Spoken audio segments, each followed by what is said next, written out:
तरिया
तीर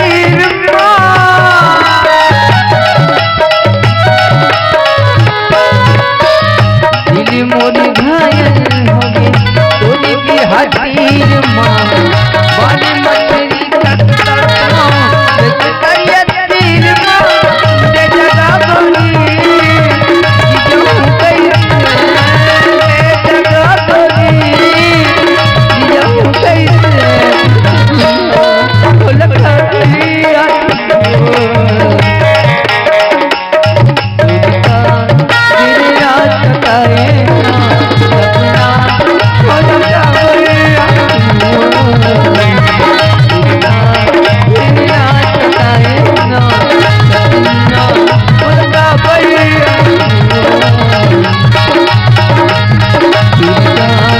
दिन रात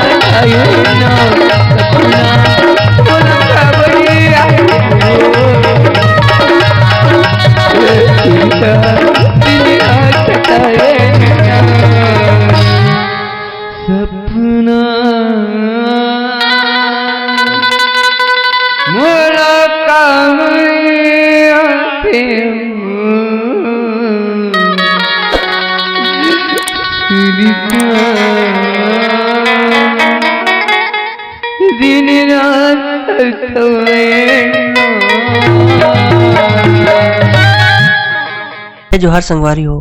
अगर आप मन ला हमार वीडियो पसंद ही सोही तो वीडियो ला लाइक करो और चैनल ला सब्सक्राइब जरूर करो और हाँ बेल आइकन ला जरूर दबाओ ताकि हमार नवा अवैया वीडियो आप मन ला सबले पहले मिले। जय जोहार, जय छत्तीसगढ़।